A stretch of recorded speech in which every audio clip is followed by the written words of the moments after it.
You're listening to the Faith Breathed Hope podcast, episode number 139. Today I speak with President and Chief Executive Officer of SAD, Rick Burt, on the effects of peer pressure on a human life.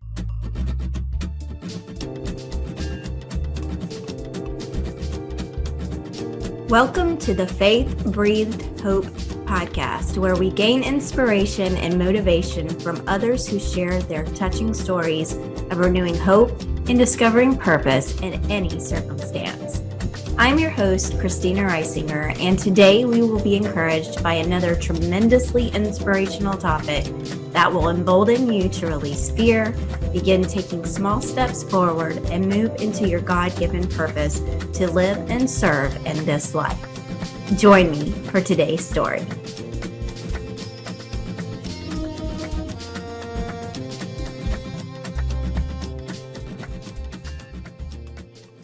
Welcome back to the Faith Breathed Hope show. I am your host, Christina Reisinger, and today I'm here with Rick Burt. Hi, Rick. How are you today? I'm great. How are you? I am good.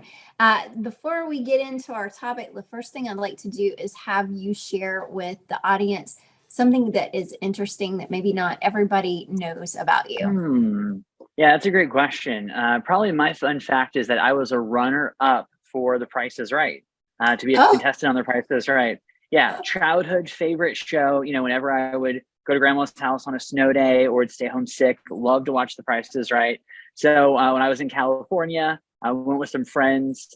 We got our tickets, and I was that close. If one of the 6 main contestants didn't make it, had some sort of issue, I was the standby contestant. So literally missed spinning the big wheel by that much. How neat. That is, I guess it's also frustrating, but that is a neat thing that you had that opportunity. Yeah. Cool. Yeah. It was fun to be in the front row. All a good time, but maybe next time. maybe next time. They still have that show going on, I guess. That's right. So we're here to talk about something that's a little bit more heavy than that. But first of all, I'd love to have you introduce yourself to the audience. Tell everybody who you are, why you do the thing that you do, and what you do. Yeah, well, first of all, thanks for having me, and thanks for creating this space where we can have these really important conversations. I'm lucky enough to lead an organization called SAD, Students Against Destructive Decisions. Our listeners might remember us as Students Against Drunk Driving. We've been around for over 4 decades, starting in the suburbs of Boston after a community experienced the tragic loss of several young people in a very short span in separate alcohol-related crashes. So the students, wanting to be part of the solution, got together with their hockey coach and started really this movement of advocacy, education, and empowerment to help young people confront the risks and pressures that they face every day in their lives. Fast forward to 1997, when our students came to our board and said, hey, we still think that impaired driving is a critical issue, but there are so many other risks and pressures that we face, from bullying to mental health, tobacco education, just to name a few. So we changed the name of the organization to reflect this broader, more comprehensive approach to prevention, activism, and empowerment. So now we are Students Against Destructive Decisions. And in 2022, we have a national network of about 8,000 chapters in middle schools, high schools, and colleges with about 400,000 members, working every day to empower their peers, engage their parents and other adult allies, mobilize their communities, and hopefully change lives.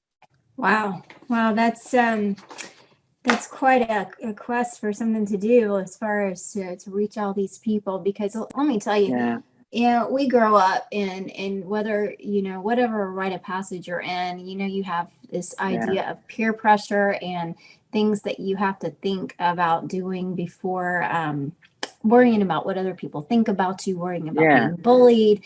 That even leads to those decisions, I'm sure, of taking a drink and getting behind the wheel versus being at school, minding your own business, and somebody decides for whatever reason they don't like you and they decide to, bully you for whatever reason.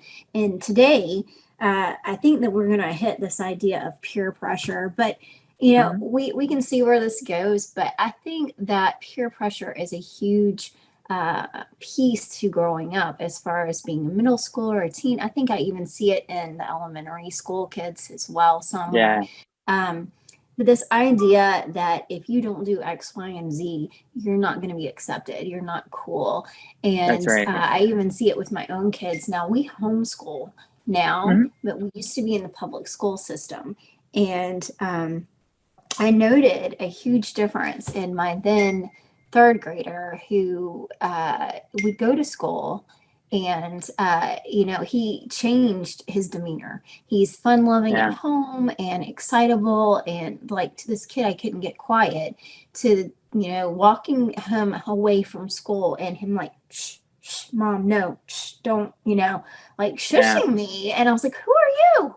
What is going on here that is going to make somebody change who they are completely to be able to impress somebody else? Can you talk a little bit about why we allow that? I mean, there's probably a difference between the psychology in a child's brain and the child. I mean, there definitely is. Psychology of a child versus an adult.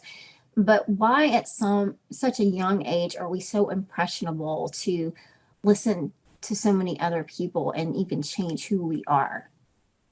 Yeah, I mean, let's break this down, because I think there are several influences that cause this dynamic that you're explaining. I think, first of all, there's what we call the social dynamic. Young people, well, shoot, all people want to fit in, right? We want to be a person who has relationships, who is well thought of, who's liked by the crowd. And so we, particularly if you're a teenager, we try to figure out how to maneuver those moments, how to handle those social pressures so that we do fit in, so that we are one of the crowd, so that we're liked. And unfortunately, at the age of being a middle schooler or younger, a high schooler or younger, even in college or younger, you start to see that the brain does not fully develop until the age of 25. The frontal lobe, where decision making happens, literally does not fully develop until about halfway through your 20s. And so when we talk about teens not really thinking through things and not processing information, it's quite a literal phrase, because the part of the brain that handles that isn't fully developed. So as they're examining a social environment where they're trying to look and gain the emotional intelligence on how to respond, the inert reaction, the natural instinct is to go with, how can I fit in? I don't want to stand out. I don't want to be different.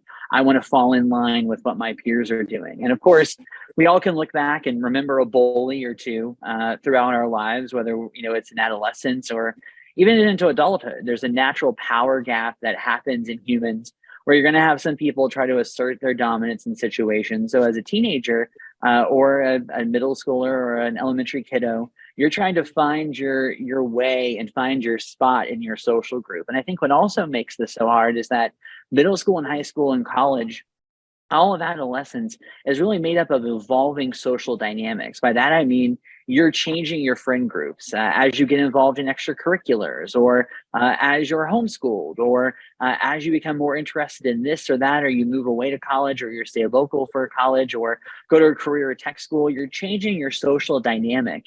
And so in changing that, you're exposed to new pressures, but then also trying to process still those same challenges. So it really is a dynamic time of change in a young person's life, where they're changing and the world around them is rapidly changing.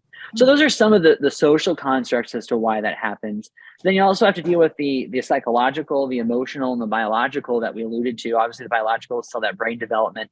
The psychological is, again, trying to figure out how to process the information in a way that makes sense. A lot of times it's not just about making sense in that moment, but understanding consequences, understanding foreshadowing of what those decisions would be. A lot of, we see this in our toddlers. When they touch the stove, they don't understand that will burn their hand. The same thing with young people. When they choose to drive impaired, when they use that first substance, they don't think about the consequences of those actions, again, because of all those factors that I talked about. So it's sad. We try to give information to teens and parents so that we're preventative in our nature, so that we're forecasting out and helping teens recognize the risks and pressures that can come about. They're thinking about those consequences and then making plans on how they handle a situation. Doing a little role playing with mom and dad or a caring adult to say, hey, if you were in this situation where you were pressured to do X, Y, or Z, how would you respond? How would you get out of this situation? Having those kinds of conversations, even at a middle school age,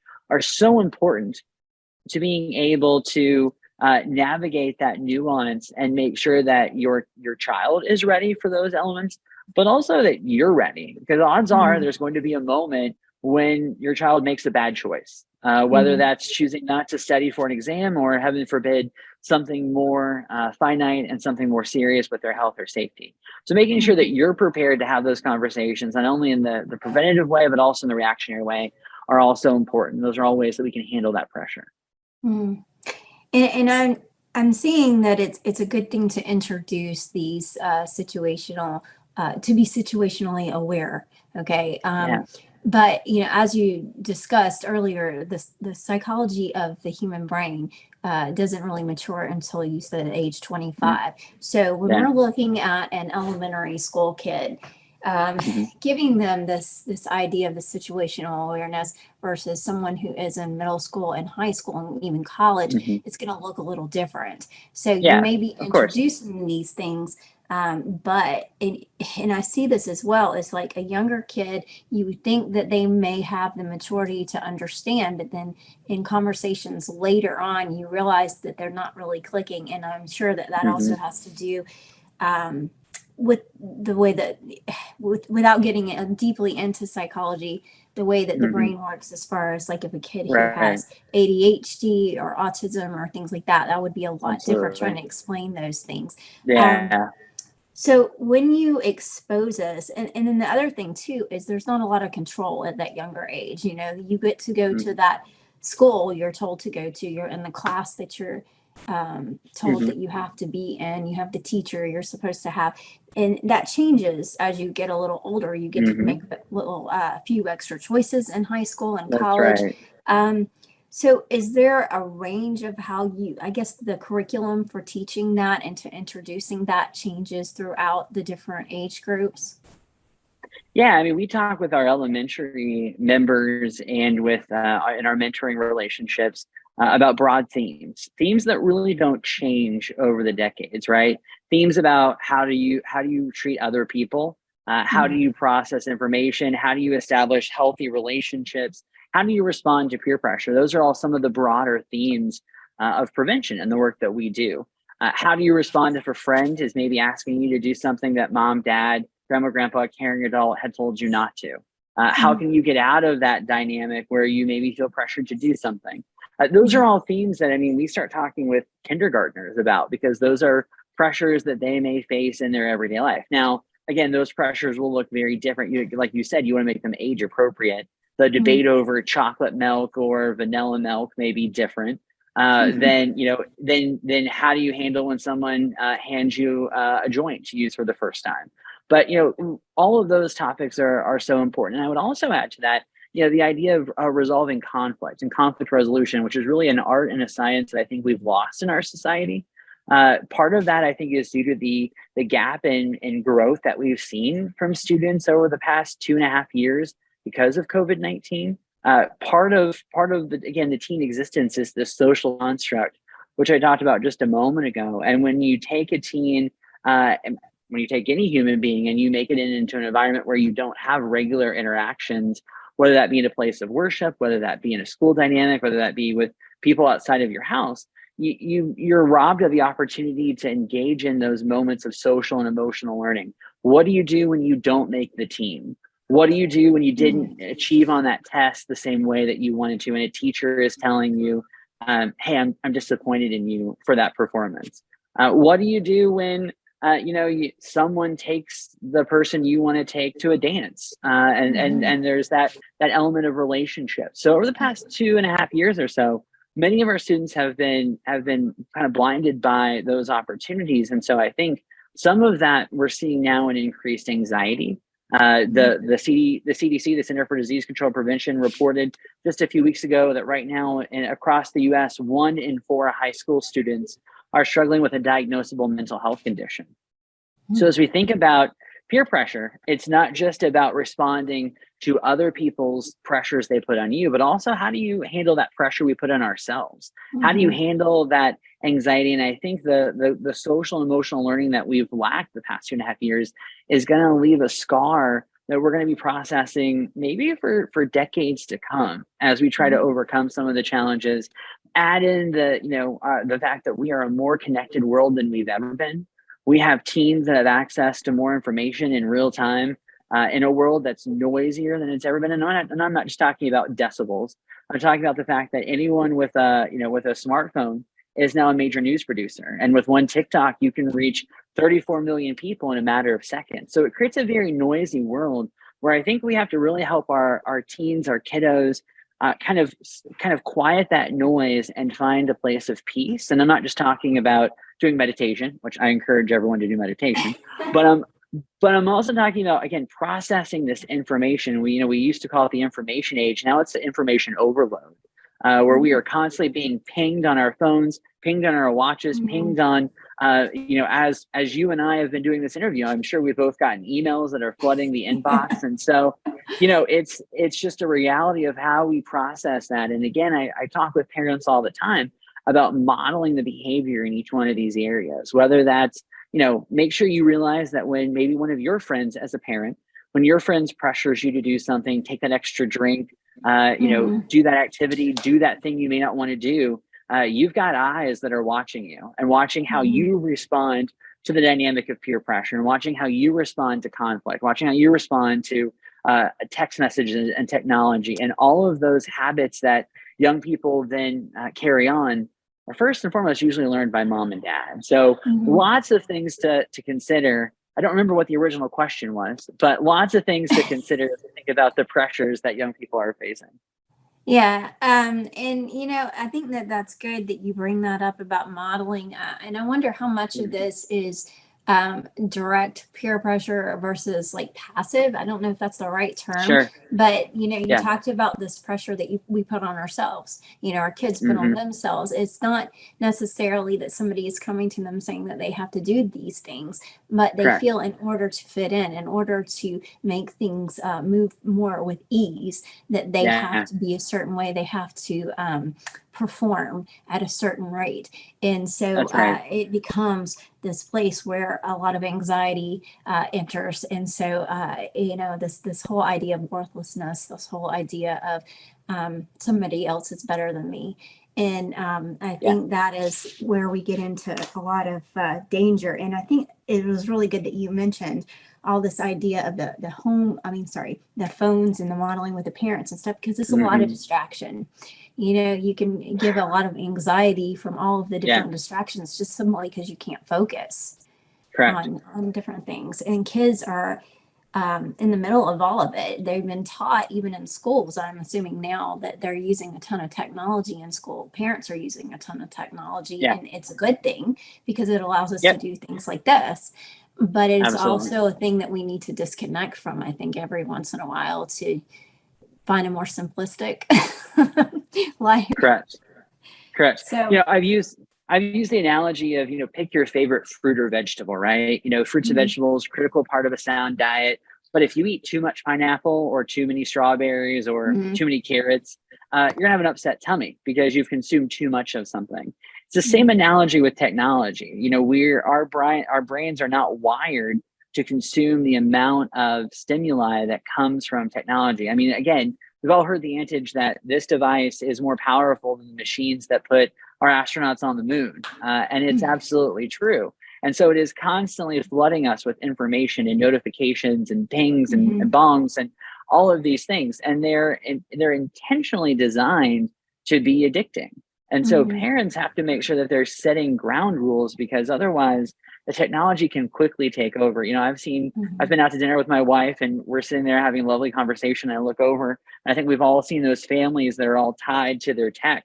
And so I encourage folks to, on our website, www.sadd.org, we have a ton of resources on this topic because we call it digital dependency, especially after the past 2.5 years or so. We've all become so reliant on technology. Lord knows if the Wi-Fi is slower on a day, we feel it. If our emails aren't coming in, we feel it. And so, like you said, there's a lot of good that's come from technology. But again, don't eat too many strawberries, or else you're going to have that tummy ache. So our Text Less Live More program has some guides and some suggestions on how parents can regulate that. I mean, it comes in forms as simple as setting a schedule when you as a family are going to be tech free, screen free. I know it sounds cliche, but nothing like a good old fashioned family board game night. Or if you are going to use a screen, make sure you engage in maybe watching the same movie together, or you go outdoors. Winter is upon most of the country.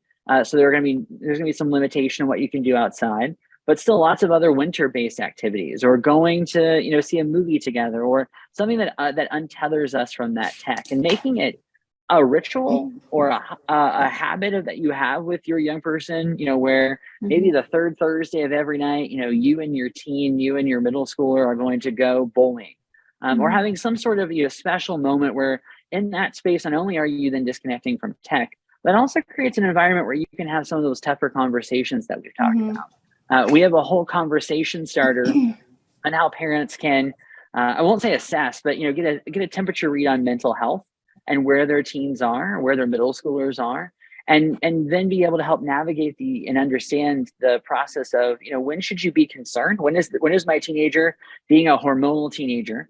And when is it time when I need to talk to maybe a mental health provider or a mental health professional? And those are really hard things to understand, and those are really tough conversations to have. But they're, absolutely so important to being able to, again, make sure everyone's safe, and then respond to, in this case, the pressures of mental health, and making sure that we've got the resources, training, resiliency that we need to stay safe as well. And I'm going to go back to that piece about disconnecting from tech a little bit. It's not simply like, oh my goodness, we're on the phone all the time, we're just doing tech too much, we're watching too much TV. It's that little hint of anxiety that comes over you when you hear that ding of that notification. That it happens to adults, it happens to kids, to where you feel that pressure, like, oh my goodness, I have to answer that person right now, or they're going to get angry with me. Or for adults, I have to get to that client right now, and or I'm going to lose whatever that is. And the thing is that we have to have boundaries, and we have to show our kids how to have boundaries, and we have to make those family connections, like you were talking about, when we disconnect from the technology and we spend time building those relationships. And that's what's really going to help. And you're the expert here. I'm saying this from a mom's point of view, that that's what I believe is going to help us get through to our children. Yeah, I mean, hey, moms and dads, you're the real experts, right? Because every teen is different, every child is different. So I'd say we're all experts in this space. And there is no, even though we've got guides and playbooks, there's nothing that replaces that authentic connection with your child, and getting to know their habits and understand their psyche. Obviously, there's a real importance there, but I think setting some ground rules and some expectations that, when they do feel off, when they do feel anxious, that they'll come to you. And that's a really special moment to be able to talk about, okay, my chest is tightening. I feel my shoulders, being a little bit stiffer. How are you responding to that pressure? Because it sounds, again, a little cliche, but one of the things that numerous research studies have found is that we've lost the ability to instill coping skills into our young people. As much as we want to protect them, and we want to make sure that they don't feel heartache or loss or bad things, that's unfortunately part of life. And so we have to create a space where there are resiliency moments, coping skills that are built in.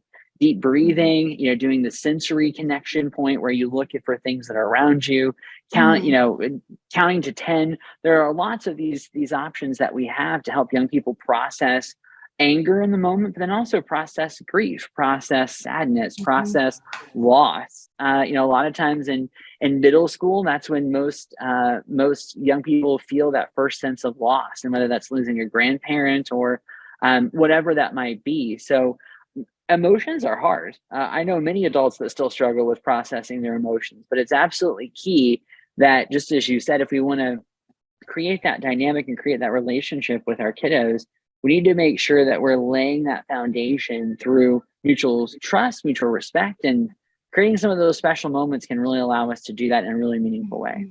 Yeah.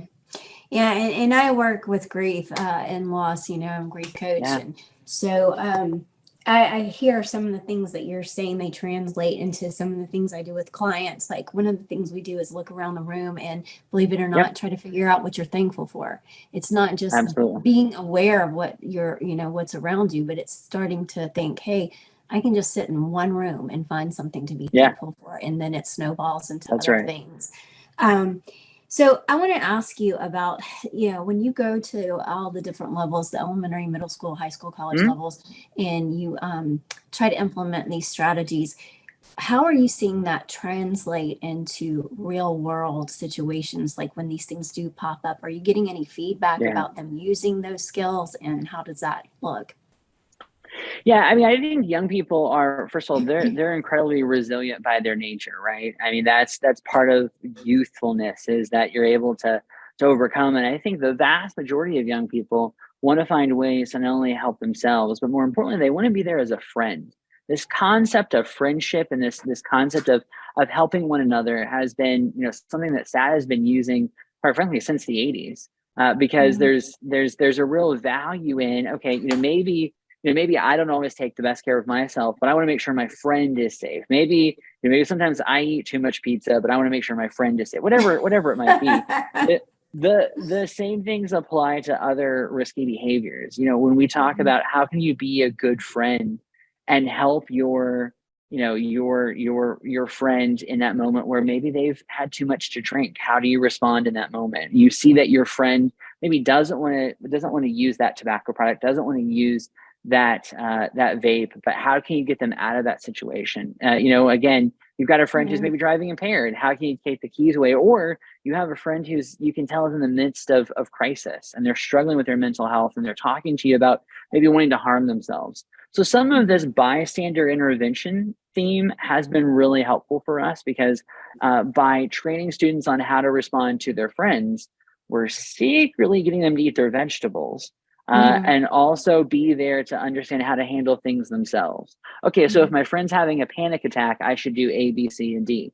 Okay, well Mhm. then that also applies to me. When I feel that anxiety settling in, I should respond by doing A, B, C, and D as Mhm. well. So I, Mhm. I think I think the vast majority of young people are very receptive. I think they feel these feelings. They've seen their friends be in crisis. They know that more young people are turning now to substances to try to dull some of this pain that we're seeing from all the things we've talked about.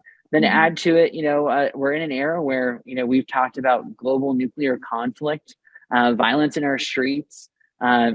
Some of the places that teens have always thought were safe, schools, movie theaters, shopping centers, those have been places of violence for our young people. So, Mhm. when I've been talking with teens, I hear a lot of, "Hey, Rick, what do I do if I'm in an active shooter situation?"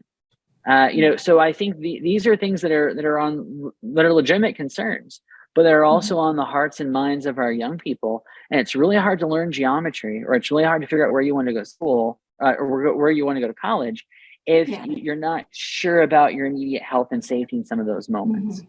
Yeah. And I think it's great. I mean, I know different parents have different philosophies on how they raise their kids, but I think it's a great idea to make your children aware of different situations, not in the way Yeah, that you should scare them, but like you said, in a no, way that they should be prepared in case anything happens.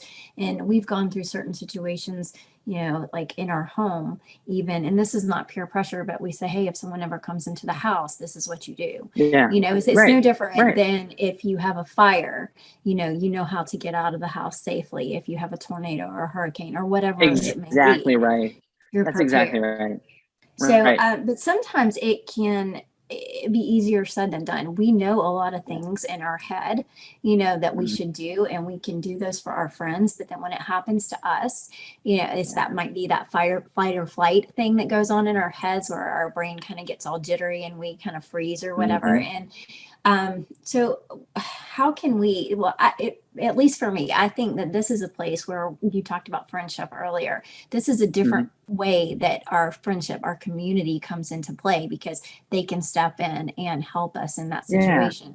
But how can we help ourselves in that situation? How can a kid who is going through that and they say, you know what, I know that I was doing this with my friend earlier, but for me, it feels Mhm. different. Can you give some advice for those kids? Yeah, I mean, I think there's several things, right? I mean, I think we all have to take stock, and when we start to see our physical appearance, our mental health, Mhm. things that we used to love and now we don't, when we start to see some of those changes, it's important that we look at what we call our internal dashboard, right? If you're in your car and you see that low tire light comes on, or you see that check engine light, you know that something's off. Our bodies, our psyches don't have that, so we have to do a little bit of self reflection. And so, if you start to see your physical appearance changing, if you start to see yourself becoming more reclusive, if you start to have thoughts of hurting yourself, those are all moments when you want to talk to someone. And I know it sometimes can be scary. Not everyone has a figure at home that they can turn to and talk to, but there are lots of resources. The new national star 988 number is a free resource that is available for anyone to call at any time. Star 988, just like you would call 911, you can call 988. And you can be connected to a crisis counselor, all no charge, that can be confidential, and you can talk with someone, and they can help you assess the situation. They can help you do some reflection, and then find some local resources that can help you on your journey. We've had a stigma on mental health for far too long. And I'm very passionate about this topic. I mean, my dad has struggled with bipolarism, depression, and anxiety for many years. And I remember growing up not sure what to call it, but I knew when dad wasn't dad, right? And so I think it's really important that we start to put labels on these things, not to label a person, but so we can say, hey, you know what? All of our families are touched in some way by mental illness. Just like we talk about, getting our flu shots and taking care of our physical health, we can do things to make sure that we're taking care of our mental health in the same capacity. And that starts with those, as again, cliche as it sounds, it starts with those round the dinner table conversations of, hey, how are you feeling? Have you ever felt, is there anything you did today that made you feel anxious? And then if you don't, again, particularly when we're talking about younger kiddos, talk about what some of those signs of anxiousness are. When you've got those butterflies in your stomach, when you feel your chest tightening, you find it a little harder to breathe. When you feel like your fingers are tingling. There are lots of ways that we can have those conversations. And our toolkits on our website under our Adult Allies corner has resources for all ages. And I would encourage folks to check those out. They're all free. Everything we do is free because we want to make sure that there's no barrier to getting support and getting these resources out. But, start engaging in those conversations so that when the time comes, you've got support. And if you are feeling that way, if, you're a listener and you're feeling that way, know that you're loved, know that you matter, and know that, this is a very temporary season. So please don't make a permanent decision for something that's a very temporary season of life. Yes. And I do want you to talk to parents right now specifically because there are a lot of times as a parent that we may go through things and we are not sorry, our children may go through things and we don't notice it. And speaking of a lifetime of observation, not just in my own family, but in other people's families and friends being confiding in me and things, things can come up where they could be bullied. They could be going through a drug thing, an alcohol thing. They could have an eating disorder. They could be contemplating suicide. And in fact, I just had a friend who, asked for prayer because someone in her family tried to do that. And so, I think as parents, sometimes we can get so caught up in maybe getting the tasks done for school, getting the sports taken care of, making sure all the things in the house run, making sure we're paying our bills, making whatever it is, that we don't notice those subtle differences that you were talking about earlier. So it's so important to pay attention. Can you address that with the parents right now, please? Yeah, absolutely. So, the modern family is stretched and pushed and pulled in ways that we've never seen before, right? I mean, our schedules are booked from sun up or even before sun up now with the change in time to well after dark, and it doesn't stop, right? I mean, there's hockey season bleeds into marching band, which then bleeds into obligations at church, and you've got aging parents, you've got kiddos, you've got community and social responsibilities, and parents also are hopefully taking time to take care of their own relationships and taking care of their own mental health. And so my best advice for parents is to do a few things. Number one, start talking about these topics with your elementary kiddos. Establish those norms as early as you think possible. And if you think it's maybe just about time, it's definitely time, because our elementary kiddos are smarter than we give them credit. And they're thrust into situations that whether that's something they see in the media or something they see, from a friend describing or are in a social situation. And so talking about, again, feelings, talking about resiliency, making a plan, all of those things are really important. But I think it's also important to, just like you would check your smoke detector, or just like you would do that annual physical for your teen, to also do some of those annual, quarterly, whatever it is that's right for your family. Do some of those checkups amongst yourself. Say, is your child, is there a change in their attitude, in their appetite? Is there, something objective? A great opportunity to involve, parents or parents of friends. If you, say, hey, how's Johnny doing? Have you noticed anything with Johnny or with Susie or what have you? We're creatures of community. And so there's a great opportunity to lean on some of those other community members, to talk with teachers, have a regular check-in with teachers. Hey, I noticed Johnny is doing his homework. Just wanted to check in with you and see if everything was going well in the classroom. And to open up those lines preemptively is always a good idea. And then to also, again, I know I've beat this horse dead, but to model that same behavior where, you're not afraid to talk about your stress and your anxiety. I wrote several op-eds when the Ukrainian crisis happened. Parents were turning to us and saying, hey, how do I explain global nuclear conflict, to my 7th grader who has a smartphone, who is getting these updates, who's seeing, talks about where nuclear weapons are going to hit? How do I process that? And so I think, it's all about sitting down and saying, you know what, I don't have all the answers. And when teenagers or young adults realize that parents don't have it all figured out too, it creates a true sense of vulnerability. Not where, you're just grabbing to try to figure out life together, but that's okay too. But where, you're able to say, I don't have it all figured out. I don't have my stuff all together, but maybe we can figure it out together. It's okay to not be okay, but it's not okay to not get help. And so I think creating that shared sense of vulnerability, if you want your teen to be vulnerable with you, you have to, peel off a little bit of that parent armor that we are so conditioned to put on. We need to be the strong mom, dad, grandma, grandpa, adult figure that has it all figured out, and we're ready to face the day, and we can handle being a parent, ride share, and making the cupcakes, and balancing the checkbook, and paying the taxes, and all those things that we alluded to. But sometimes it's okay to also say, wow, this is too much. And when you have those moments where you say, I'm stressed, this is too much, and you model healthy behavior, you model healthy boundaries, you really do set a precedent for your kiddo to say, oh, wow, if my mom, who is larger than life for most kiddos, can set those healthy boundaries, maybe I can too. It really is about setting that behavior and then fostering those conversations to make sure they understand the why behind what they're seeing. Definitely. And, we even see that when we're looking at other people over social media, and we look at them go through even crisis. Sometimes it's easier to get online and say, hey, I am X, Y, and Z, and I have it all together. We show the social photographs with everything looks perfect. And it's so much easier to do that. But then, you see somebody who's vulnerable enough to show the mess.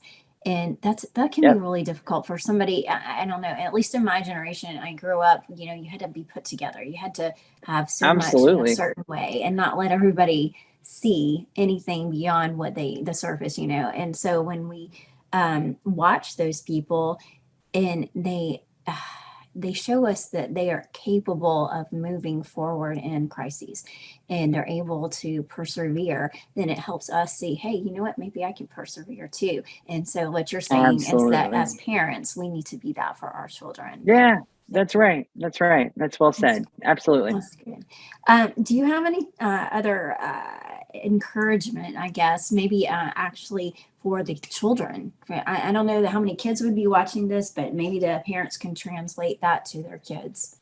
Yeah, first of all, I would say, the holidays are upon us, hard to believe, right? And so this can be a really hard time for young people, especially for those who may not have supportive home lives, who may not have that support. And so school is really where they find their balance, they find their zen. And so sometimes being home is really hard. I think the holidays can also bring up, as you well know, moments of grief, moments of anxiety, moments of pressure. And so even though it is the most wonderful time of the year and there's much to celebrate, making sure that we all, whether we're a kiddo or we're an adult, are taking some time to put some stock into evaluating how we're celebrating the season. I think is a really important conversation.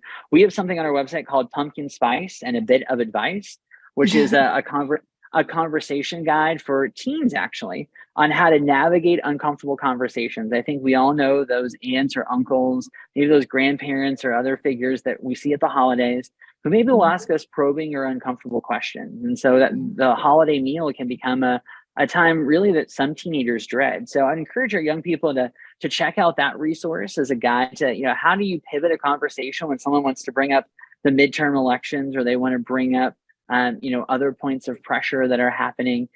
Any and all of those resources, I think, are especially helpful, especially this time of year. But I go back to that theme that we talked about of, again, developing coping skills, establishing healthy boundaries, and modeling that kind of behavior that we want our young people to have as well. Definitely. Thank you, Rick. Can you tell, I know you've already mentioned the name of the website. Can you mention it one more time so that everybody can know where to go? Yeah, absolutely. www.sadd.org, sad.org, or follow us on your favorite social media platform. We're on all the platforms: Facebook, Instagram, Twitter, TikTok, LinkedIn. We're there with resources, giveaways, tips, and more for parents, teens, and the broader community as well. Thank you so much. And if you guys are out there and you're listening that you have a teenager or a young kid who is struggling, please reach out to Rick and his organization, SAD, and have a great holiday. Thank you so much, Rick, for being here on Faith Breathes Hope. Absolutely a pleasure. Thanks for having me. For the rest of you, continue to be blessed and bless others, and we'll see you next time. It's that time of year, and ARTSA, the supremely spectacular subscription box, bringing you a taste of Israel's Holy Land, is offering their special Christmas box. This year's theme is Christmas Blessings. The box is packed with 8 stunning gifts that will carry you on a journey across 4 of the cities that played a pivotal role in the life of Jesus. The journey starts in Jesus' birthplace of Bethlehem and travels north to Nazareth in Galilee, and finally winds up in the holy city of Jerusalem. Each artisan and charity chosen to represent these cities has provided exclusive gifts just for you.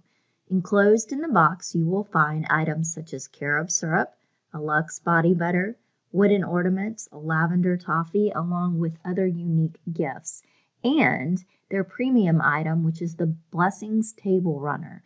Bless your table with this exclusively designed heat-insulating table runner with a Hebrew blessing over food at its center. Bring the blessings of Israel to your table wherever you are.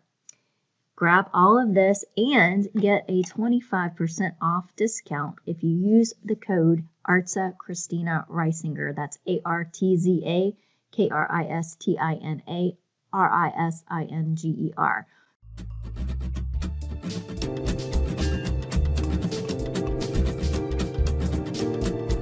And I want to thank you for joining us on Faith Breathed Hope, where you gain inspiration and motivation to renew hope and discover purpose in any circumstance. Please like and share this podcast and give us a review on iTunes. Be blessed.